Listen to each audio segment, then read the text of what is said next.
Hello friends, once again welcome back to our YouTube channel.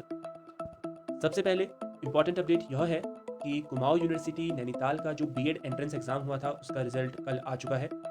जिन भी बच्चों ने अपना रिजल्ट नहीं देखा है वो विश्वविद्यालय की वेबसाइट में जाकर अपना रिजल्ट देख सकते हैं। तो जैसा मैंने अपने लास्ट वीडियो में आपसे कहा था कि मैं एसएचजे यूनिवर्सिटी की बीएड काउंसलिंग से रिलेटेड जल्द एक वीडियो लेके आऊँगा। तो हाजिर हूँ मैं आपके सामने वो सारी इन्फॉर्मेशन लेके जो आपके बेसिक्स क्वेश्चन रहते हैं।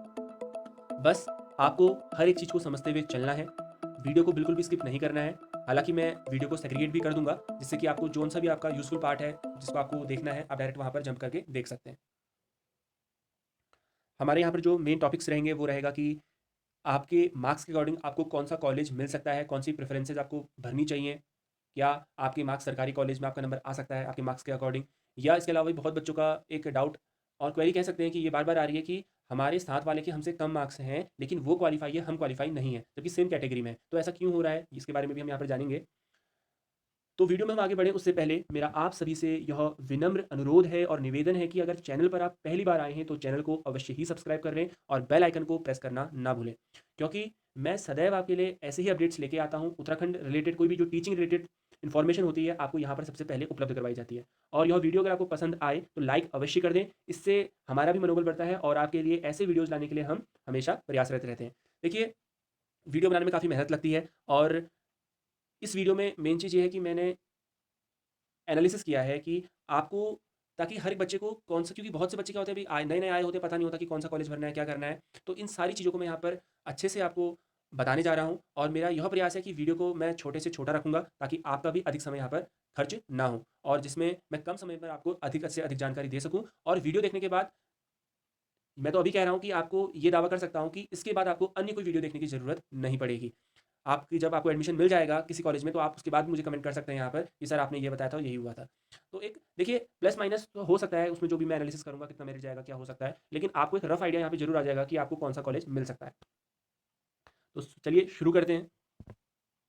तो देखिए, सबसे पहले मैं बात करूँगा कि देखो, फॉर्म फिल तो मैं यहाँ पे नहीं कह सकता। एडमिट कार्ड जनरेटेड यानी कितने बच्चों के एडमिट कार्ड जनरेट हुए थे जिनको पेपर देने के लिए यहाँ पर बुलाया गया था। तो बच्चे थे कुल आपका 3,448 बचे, 3,448 स्टूडेंट्स। उसमें भी जैसा कि आपने जब रिजल्ट देखा होगा तो कुछ बच्चे एब्सेंट थे, जो आए नहीं, या किसी पहले पेपर में थे तो दूसरे में नहीं थे, या नॉट क्वालिफाइड भी लिखा रहा है रिजल्ट के स्टेटस में और क्वालिफाइड लिखा रहा है।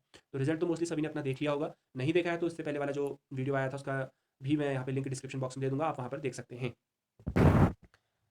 देखिए, नॉट क्वालिफाइड वाली जो सबसे पहला डाउट बच्चों का है कि हम नॉट क्वालिफाइड क्यों हैं, जबकि हमारे मार्क्स तो हमारे साथ वाले से ज़्यादा हैं। तो आइए इसको जल्दी से समझते हैं। मान लीजिए, चलिए इसको पहले बताता हूँ कि देखिए, पेपर 2 थे, पेपर 1 और पेपर 2, ये तो आपको मालूम ही है। पेपर 1 था जो 100 मार्क्स का था और पेपर 2 200 मार्क्स का था। अब पेपर 1 में अनरिजर्व्ड कैंडिडेट को यहाँ पे स्कोर करना था मिनिमम 40 मार्क्स, यानी 40 मार्क्स तो उसको यहाँ पर लाने ही थे और पेपर 2 में उसको लाने थे 200 में से 80 मार्क्स मिनिमम। रिजर्व्ड कैंडिडेट को 27 और यहाँ पर लाने थे 54 मार्क्स। इतनी बात आप समझ गए होंगे। तो ये टोटल जो बनता है पेपर 1 और पेपर 2 का, वो बन गया था आपका 300 मार्क्स का। अब 300 में से यहाँ पर लाने थे 120 और यहाँ पर लाने थे आपको 81 मार्क्स। अब देखिए हो क्या रहा है, बहुत से बच्चों के 120 प्लस मार्क्स हैं लेकिन वो नॉट क्वालिफाइड है। तो ऐसा क्यों हो रहा है? देखिए, हर एक पेपर में आपको क्वालिफाई होना ज़रूरी था। मान लीजिए कोई बच्चा है, उसके कोई अनरिज़र्व्ड कैंडिडेट का बच्चा है, उसके मार्क्स हैं यहाँ पर, पहले पेपर में उसके मार्क्स हैं 60 मार्क्स, ठीक है? तो पहले पेपर में तो क्वालिफाई कर गया ईज़िली।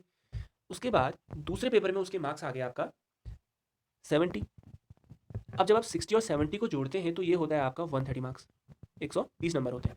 तो आप देखेंगे पहले में तो वो आपका क्या है, क्वालिफाई है, पहले में क्वालिफाई है, दूसरे में 70 लाने कितने थे उसको, यहाँ पर 80 मार्क्स लाने थे लेकिन लाया कितने, 70, तो यहाँ पे क्वालिफाई नहीं हुआ, जबकि टोटल में भी क्वालिफाई हो रहा है। तो यहाँ पर आप एक चीज़ अच्छे से समझ लीजिए कि टोटल में भी अगर आप क्वालिफाई हो, एक पेपर में क्वालिफाई हो, अगर एक में नहीं हो तो आप नॉट क्वालिफाइड की लिस्ट में ही आओगे। तो जो बच्चे नॉट क्वालिफाइड हैं वो इस चीज़ को अच्छे से समझ गए होंगे और ऐसे ही रिजर्व कैंडिडेट का भी हम चेक कर सकते हैं। तो बढ़ते आइए अपने नेक्स्ट जो हमारा टॉपिक रहेगा, वो है कि बीएड कॉलेजेस कौन से हैं एसएचजे यूनिवर्सिटी के अंदर। कॉलेज तो बहुत सारे हैं, लेकिन कहाँ से बीएड होता है, लास्ट ईयर तक का जो हमारे पास डेटा है, उस डेटा के तहत ही मैं सारी एनालिसिस और यहाँ पे रिसर्च की गई है, उसी के अकॉर्डिंग आपको ये चीज़ें मैं बताऊंगा। तो सबसे पहले हम बात करते हैं गवर्नमेंट कॉलेजेस की। तो गवर्नमेंट कॉलेजेस जो है हमारे पास दो ही कॉलेज हैं, एसएचजे कैंपस अल्मोड़ा, सोबन सिंह जीना कैंपस अल्मोड़ा और एलएसएम पिथौरागढ़। ये दो ही हैं जो गवर्नमेंट कॉलेजेस हैं।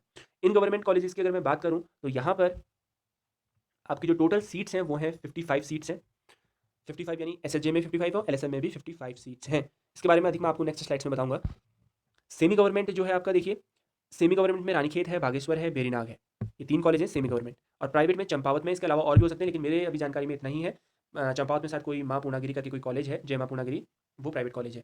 तो जैसा कि मैं आपको बता रहा था कि ये हैं जो हमारे 2 जो कॉलेज हैं, ये हैं आपका गवर्नमेंट कॉलेजेस, और यहाँ पे सीट्स जो हैं वो हैं 55 ईच। तो टोटल बन गई ये आपका इंटू 2 करेंगे, यानी 55 सीट्स अल्मोड़ा, 55 पिथौरागढ़, तो ये बन जाती है 110 सीट। तो इन 110 सीट्स में आपका आर्ट्स का बच्चा भी होगा, साइंस का बच्चा भी होगा, दोनों बच्चे होंगे। इतना आप समझ लीजिए, ठीक है। 5 सीट्स, पहले सीट्स खाली 50 हुआ करती थी ये कॉलेज में, 50 अल्मोड़ा, 50 पिथौरागढ़, लेकिन 5 सीट्स ईडब्ल्यूएस के लिए अलग से रखी गई हैं। और सेमी गवर्नमेंट में भी सेम यही क्राइटेरिया है मेरे ख्याल से, कि 55-55 सीटें ही वहाँ पर अवेलेबल हैं, और प्राइवेट में शायद यहाँ पर 100 सीट्स आपका रहती हैं। अभी काउंसलिंग का जब यहाँ पर हमारा नोटिफिकेशन आएगा तो वहाँ पर इमेज थोड़ा सा और क्लियर हो जाएगी कि कितनी सीट्स कहाँ पर हैं। तो ये है आपके सामने कॉलेजेस जो कि एसएसजे यूनिवर्सिटी के अंदर आते हैं। अब बात करते हैं मार्क्स की। देखिए, सबसे पहले मैं आपको एक चीज़ बताना चाहूँगा कि ये जो अभी लिस्ट आई है, पिछले ही दिनों रिजल्ट आया है 11 अक्टूबर को, वो आया है जो रिजल्ट, वो 300 मार्क्स में से बच्चों को कितने मार्क्स मिले हैं, वो उस बेसिस पे है। तो यहाँ पर आपको मैं एक जानकारी देना चाहूँगा, जो हमारे द्वारा एक रिसर्च किया गया, एक एनालिसिस किया गया, जिसमें हमने उन बच्चों को लिया है। देखिए, पहले आप समझ लीजिए, 3,448 बच्चे हैं, उसमें से एब्सेंट और नॉट क्वालिफाइड अगर हम बात करते हैं तो बचते हैं बच्चे हमारे पास अप्रॉक्स 2,000 बच्चे जो क्वालिफाइड है। अब इन 2,000 बच्चों में भी अगर आप देखेंगे, अगर आप मान लीजिए 1,500 ही मान लीजिए आप, अभी तो हम 2,000 ले रहे हैं, 1,500 भी मान सकते हैं आप, तो 2,000 बच्चे हैं जो क्वालिफाई हैं। अब उन क्वालिफाई में हमने 200 बच्चे, हमने वो बच्चे लिए जिनके 200 प्लस मार्क्स हैं। 200 प्लस यानी जिनके 200 से ऊपर मार्क्स हैं, 200, 201, 210, 220 ऐसे मार्क्स हैं। तो यहाँ पर मैं आपको एक चीज़ बताना चाहूँगा, साइंस में जो मैक्सिमम मार्क्स गया है वो गया है 227 मार्क्स। 227 गया है साइंस में, और 238 या 237 ऐसा है, लेकिन मैक्सिमम इतना ही है, ये मार्क्स गया आर्ट्स में। 227 साइंस में, 238 गया आपका आर्ट्स में। ये वो बच्चे हैं जिनके 200 से ऊपर मार्क्स हैं, और 200 से हाँ, ये चीज़ यहाँ पर मैं एक चीज़ बताना चाह रहा था कि ऐसे बच्चे जिनके 200 से ऊपर मार्क्स हैं, ऐसे बच्चे हैं 50 से 60 के बीच में। 50 से 60 के बीच में ऐसे बच्चे हैं जिनके 200 से या तो 227 या 238 के बीच में मार्क्स हैं। अभी मैं किसी एक सिंगल सब्जेक्ट की बात नहीं कर रहा हूँ, ये साइंस और आर्ट्स दोनों की बात कर रहा हूँ। 50-60 बच्चे जो हैं 200 से ऊपर हैं। कितने में से? 300 में से जिनको मार्क्स मिले हैं। और उसमें भी आर्ट्स वाले बच्चे जो हैं उनका नंबर ज़्यादा है इन कंपैरिजन टू साइंस। यानी मान लीजिए अगर 200 से ऊपर 50 बच्चे हैं, तो 30 बच्चे हैं आपके आर्ट्स के और 20 बच्चे हैं साइंस के। यानी आर्ट्स में जो बच्चे 200 से ऊपर हैं वो ज़्यादा है in comparison to science. Science में थोड़ा मेरिट नीचे है। तो आपको ये बात तो समझ में आ गई होगी। अब देखिए, एक कंसेप्ट और होता है यहाँ पर वेटेज मार्क्स का। ये बहुत ही निर्णायक होता है। पिछले 2-3 साल से, अगर हम पिछले के 2-3 साल से क्या या आगे की बात भी करें, तो ये वेटेज मार्क्स का बहुत ही महत्वपूर्ण रोल होता है। अब ये वेटेज मार्क्स होते क्या हैं? जो आपने जब अपना एप्लीकेशन फॉर्म भरा होगा, वहाँ पर भी ये वेटेज मार्क्स के लिए अप्लाई किया होगा। जैसे कि एनसीसी का सर्टिफिकेट होता है, बी और सी सर्टिफिकेट। सी में शायद 15 मिलते हैं, बी में 10 मार्क्स मिलते हैं। ऐसे ही एनएसएस का, स्काउट के जो रहे होते हैं बच्चे, और डिफेंस जो आपका फ़ौज से जो रिटायर होते हैं, उनके जो बच्चे होते हैं, उनको भी यहाँ पे कुछ वेटेज मार्क्स मिलते हैं। या आप नेशनल प्लेयर हैं, स्टेट प्लेयर हैं, डिस्ट्रिक्ट प्लेयर हैं, या आपने यूनिवर्सिटी के आप प्लेयर हैं, उसके भी मार्क्स मिलते हैं। तो ये वेटेज जो मार्क्स हैं, वो मैक्सिमम आपको मिलते हैं 25 मार्क्स। मतलब वेटेज मार्क्स मैक्सिमम आपको 25 ही मिलेगा। मान लीजिए कोई बच्चा है, उसके एनसीसी भी रही है, सी सर्टिफिकेट होल्डर है, 15 मार्क्स वहाँ के मिल गए, और वो आपका स्पोर्ट्स प्लेयर भी है, स्पोर्ट्स में भी वो गोल्ड जीता है, किसी उसमें अच्छे किसी इवेंट में गोल्ड जीता है, तो 15 और 15 30 हो गए। तो ऐसा नहीं होगा, उसको सिर्फ मैक्सिमम 25 ही मार्क्स मिलेगा, 30 मार्क्स नहीं मिलेगा। और अगर कोई बच्चा 2 गेम खेलता है तो उसमें उसे उसे किसी एक ही गेम के नंबर, जो वेटेज मार्क्स हैं वो मिलेंगे। ऐसा नहीं कि उसको दोनों के मिल जाएंगे, किसी एक के मिलेंगे बस। ये बात आपको समझ में आ गई होगी। अब वेटेज मार्क्स का चक्कर ये होता है, मान लीजिए जैसे कोई बच्चा अभी ला रहा है 220 मार्क्स, तो मान लीजिए उसके वेटेज एनसीसी भी है, उसके एनसीसी सर्टिफिकेट वाला है, तो 15 मार्क्स यहाँ पे आप जोड़ लीजिए उसके, तो कितने हो गए? 235 हो गए। तो मैंने जो आपको एक डेटा बताया कि 200 से ऊपर वाले हैं आपका 50 से 60 बच्चे। अब यहाँ पर कुछ बच्चे ऐसे भी होंगे जो 180, 190 वाले भी होंगे कुछ। ये तो बहुत ज़्यादा बच्चे होंगे, 180 और 190 के बीच में। मतलब 200 तक, ये 180, 190, 200 तक बहुत बच्चे होंगे। तो ये बच्चे जब इनको वेटेज मार्क्स मिलेंगे, ये भी 200 प्लस से ऊपर आ जाएंगे, आएँगे ना? तो यहाँ पर आप देखेंगे तो कट ऑफ जो रहेगा जनरल का, वो फर्स्ट काउंसलिंग में तो बहुत ज़्यादा ही रहेगा। यानी बहुत ज़्यादा मीन्स 200 प्लस ही रहेगा, आपको देखने को मिलेगा। जनरल कैटेगरी में 200 प्लस सरकारी कॉलेजेस के लिए। और अभी ये साइंस और आर्ट्स में अलग-अलग नहीं बता रहा हूँ, मैं टोटल बता रहा हूँ कि 200 प्लस फर्स्ट काउंसलिंग में आपको यह देखने को मिलेगा कि इतना मेरिट कट ऑफ इतना रहेगा लास्ट तक, फर्स्ट काउंसलिंग के लिए। लेकिन अभी इसमें भी 1-2 चीज़ें और काउंट होती हैं, क्योंकि अभी क्या है, नैनीताल जो हमारा कुमाऊँ यूनिवर्सिटी नैनीताल है, वहाँ का रिजल्ट भी आ चुका है। तो बहुत से बच्चे होते हैं जिन्होंने वहाँ भी भरा था और यहाँ भी भर लिया। वैसे हो सकता है वो वहाँ के रहने वाले हों, उन्होंने गवर्नमेंट कॉलेज के लिए यहाँ भी अप्लाई किया हो। तो अगर उनके वहाँ अच्छे मार्क्स होंगे तो वो यहाँ तो छोड़ देंगे, तो यहाँ पे जो पीछे के जो बच्चे हैं जिनके थोड़ा हाईएस्ट से नीचे को जो मार्क्स हैं उनको यहाँ पर आगे को आने का मौका मिलेगा और उनका भी नंबर यहाँ पर आने के पूरे चांसेस रहते हैं। तो फर्स्ट काउंसलिंग में अगर ना भी हो तो सेकंड थर्ड काउंसलिंग भी यहाँ पर होती है। वहाँ पर एडमिशन सरकारी कॉलेज में ऐसा नहीं है नहीं मिलता, मिल जाता है, लेकिन थोड़ा-सा आपको यहाँ पर रिस्क भी लेना पड़ता है और थोड़ा-सा सब चीज़ें यहाँ पे काउंट करती हैं, कितने बच्चे छोड़ेंगे, कितने एडमिशन लेंगे, तो ये उसी पे डिपेंड करेगा। इसके बाद बात करते हैं सीट्स इन गवर्नमेंट कॉलेजेस, जो मैं आपको पहले भी बता चुका हूँ।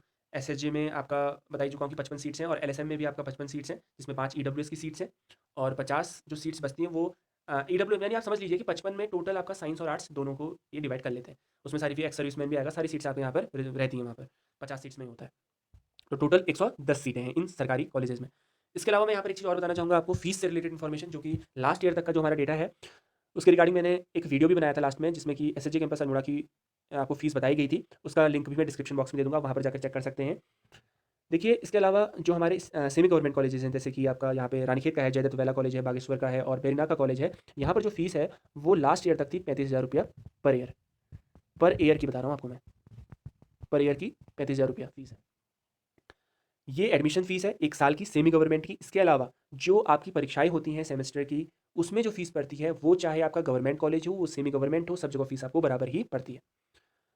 ये 35 है और यहाँ की जो एसएसजे अल्मोड़ा की है वो शायद अप्रॉक्स पर सेमेस्टर अप्रॉक्स 5,000 है। 5,000 रुपये फ़ीस है, 4,875 रुपीज़ है 1 सेमेस्टर की फ़ीस। तो हो सकता है इस बार बढ़ जाए। ये लास्ट ईयर तक का डेटा है, बट जिससे कि आपको थोड़ा बहुत रफ आइडिया हो जाएगा कि फ़ीस कितनी बढ़ती है और सेम यही एलएसएम पिथौरागढ़ का भी आपका फ़ीस का स्ट्रक्चर है। प्राइवेट के बारे में मुझे कोई नॉलेज ज़्यादा नहीं है, तो यहाँ पर मैं उसको मेंशन नहीं कर रहा हूँ, काउंसलिंग के टाइम पे आपको वो भी पता चल जाएगा। अब देखिए आप लोग अपना कॉलेज प्रेफ़रेंस कैसे भरें? देखिए, अभी यहाँ पर बिल्कुल भी निराश नहीं होना है जिनके थोड़ा-सा कम मार्क्स हैं कि हमें कॉलेज नहीं मिलेगा। आप जब भी अपने यहाँ पर कॉलेज की चॉइसेस भरेंगे, जब भी काउंसलिंग आएगी, जहाँ तक है काउंसलिंग जल्द ही कोई नोटिफ़िकेशन आएगा विश्वविद्यालय की वेबसाइट में, तो हमारे द्वारा भी आपको सूचित किया जाएगा। तो आप बने रहें हमारे साथ। तो वहाँ पर काउंसलिंग मोस्ट ऑफ जो है वो ऑनलाइन ही करवाई जाएगी। फर्स्ट काउंसलिंग तो ऑनलाइन ही करवाई जाएगी, क्योंकि इतना बड़े ह्यूज स्ट्रेंथ को एक साथ ऑफलाइन में बुलाना या पार्ट से बुलाना संभव नहीं हो पाता, इसलिए ऑनलाइन ही पहले यह प्रोसीजर करवाया जाएगा। फिर उसके बाद एक मेरिट लिस्ट बनाएगी, क्योंकि वेटेज मार्क्स जब आ जाएँगे उसके बाद हो सकता है कि मेरिट लिस्ट बनाई जाए, फिर आपसे आपकी कॉलेज प्रेफ़रेंसेस पूछी जाए। तो अभी तक ऐसा कोई भी हमारे पास इन्फॉर्मेशन नहीं है, तो आप लोग कैसे अपनी कॉलेज प्रेफ़रेंस भरें, यह जान लीजिए। मान लीजिए आपके मार्क्स 200 से नीचे हैं या 200 से ऊपर हैं, तो पहले आप सरकारी कॉलेज ही भरें। अपने अनुसार आपके लिए जौन-सा सहूलियत रहती है जिस कॉलेज के लिए वो भरें। उसके बाद आप अपने सेमी गवर्नमेंट कॉलेजेस भरें, जैसे बताया अभी 3 कॉलेजेस हैं। तो जो आपको चाहिए पहले वही कॉलेज भरें, जो आप चाहते हैं। अगर मान लीजिए आप रानीखेत चाहते हैं सेमी गवर्नमेंट में, तो ऐसा मत करिएगा, बेरीनाग पहले भर दीजिए। अगर आप बेरीनाग पहले भर दीजिएगा, तो बेरीनाग आपको मिल जाएगा, तो ऐसा फिर बाद में ट्रांसफ़र में दिक्कत होती है। आप चाहते हैं आप रानीखेत है, आपने बेरीनाग भर दिया, तो यहाँ पर बिल्कुल भी लापरवाही नहीं करनी है, सोच समझ के हमें कॉलेजेस भरने हैं। पहले सरकारी भरिए, आप गवर्नमेंट कॉलेजेस भरिए पहले, फिर सेमी गवर्नमेंट भरिए। सेमी गवर्नमेंट में भी 1, 2, 3 आपको जौन-जौन से चाहिए उस हिसाब से भरिए और लास्ट में, क्योंकि जब काउंसलिंग आएगा तो वहाँ पे आपको कॉलेजेस भी दिखेंगे, तो उसके हिसाब से फिर आप अपना प्राइवेट भर सकते हैं, या किसी को प्राइवेट ही चाहिए वो पहले प्राइवेट भर ले, या किसी को सेमी गवर्नमेंट ही चाहिए पहले वो सेमी गवर्नमेंट भरे। ज़रूरी नहीं कि आपको गवर्नमेंट ही चाहिए, आपको जौन सा कॉलेज पहले चाहिए आप वो भरिए। लेकिन मोस्ट ऑफ बच्चे मेहनत करते हैं, गवर्नमेंट कॉलेजेस चाहते हैं, तो पहले गवर्नमेंट कॉलेज ही आप भरें। अगर वहाँ पर आपको सीट्स आपके अकॉर्डिंग नहीं होती तो आपका नंबर सेकंड कॉलेज में आ जाएगा। लेकिन यहाँ पर बिल्कुल भी हमें लापरवाही नहीं करनी कॉलेजेस को फिल करने में। उसके बाद हम बात करेंगे यहाँ पर इंपॉर्टेंट डॉक्यूमेंट्स की। इंपॉर्टेंट डॉक्यूमेंट्स में जितने भी हमारे स्कूलिंग के सर्टिफिकेट्स होते हैं, यानी 10th 12th हो गया, आपका कॉलेज के जितने सर्टिफिकेट्स होते हैं, ग्रेजुएशन की मार्कशीट, डिग्री वगैरह जितना होता है, ये आपको सब अपना तैयार रखना है।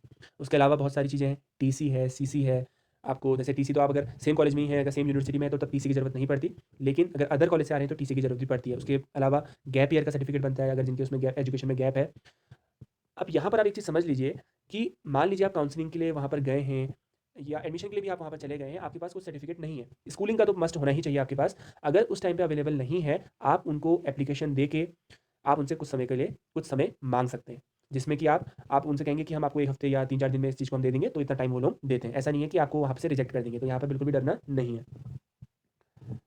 तो इसके अलावा भी अगर आपकी कोई और अन्य भी डाउट्स हैं, तो आप हमसे पूछ सकते हैं कमेंट के माध्यम से, कि जहाँ पर भी आपके डाउट्स हैं कमेंट आप ज़रूर करिए, आपको आंसर मैं जल्द से जल्द आपको आंसर देने की कोशिश करता हूँ हमेशा से और आगे भी करता रहूँगा, क्योंकि मेरा एक ही मोटो है कि आप तक इन्फॉर्मेशन पहुँचती रहे, किसी की हेल्प होती रहे। तो ये डॉक्यूमेंट्स हैं, अपने डॉक्यूमेंट्स वगैरह सारे तैयार रखिए, किसी के अगर कोई रिजर्व कैंडिडेट है या कुछ जैसे जो डिफेंस रिटायर्ड पर्सन्स हैं, उनके बच्चे हैं, तो अपने सारे डॉक्यूमेंट्स आप लोग अभी से भी तैयार कर सकते हैं। ये मैंने आपको बिफोर हैंड बता दिया, पहले से बता दिया, ये चाहिए पड़ते हैं वहाँ पर, चाहे काउंसलिंग कैसे भी हो। तो इतना तो आप समझ चुके होंगे। आई होप आप मेरे द्वारा दी गई नॉलेज से सहमत होंगे और अगर वीडियो पसंद आए तो लाइक अवश्य कर दें। मिलते हैं नई वीडियो में नई इन्फॉर्मेशन के साथ। तब तक के लिए नमस्कार, जय हिंद।